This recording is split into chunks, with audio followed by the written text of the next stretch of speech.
Basic strategy is knowing the best possible thing to do when you get a certain hand. You can imagine basic strategy as a chart that contains all the possible hands that you can get and all the possible hands that the dealer can get. Given the cards that the dealer has and the cards that you have, basic strategy will tell you the best possible thing that you should do in order to increase your chances of winning. So the whole chart was made using a lot of mathematical statistics and experiments, and since the game is already favored towards the dealer, like it favors the casino more than it favors you. Like if you kept playing blackjack, you'd end up losing money because the game is by default on the side of the dealer and casinos. It gives you a 0.5% edge over the dealer, which still isn't enough for you to win. You need to do like card counting and stuff like that. Some of the things are really easy to like understand, and you'll understand practical reasons for using basic strategy. Like if you have like an 18 or 19, you don't want to like hit another card. You don't want another card because you're most likely gonna go over 21, and you don't want to do that. The chances of you staying below 21 when you already have an 18 is very low. So depending on things like that, basic strategy was made. It helps you make the right decision, which will statistically give you a favor over the dealer.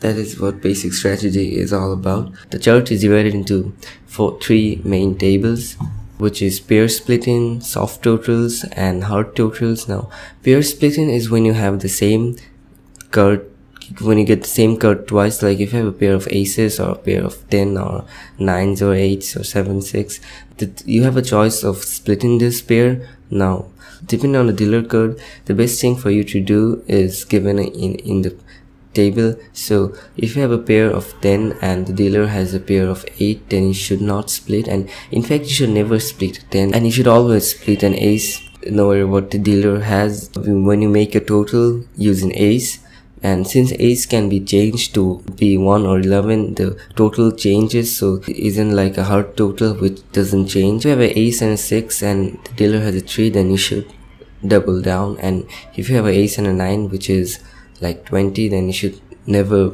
like do anything. You should just stand with that. You should not hit or double down or anything. And all this information might seem really hard to memorize because there's so many possible things that can happen. It's not really that hard to memorize, because once you start using basic strategy, you'll see certain things. Like if you have an 11, you should always double down, and if you have a 10, then you should always most of the time double down, except for when the dealer has a 10 or an ace. So yeah, that basically is the basic strategy table. Alright, so let me show you guys an example of how to use basic strategy to make good decisions.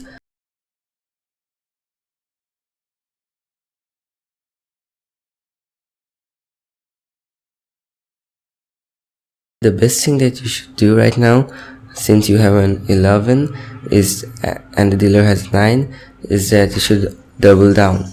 And like in basic strategy, it says that you should always double down if you have an 11, because that way you have a very good chance of getting to 21 or close to 21.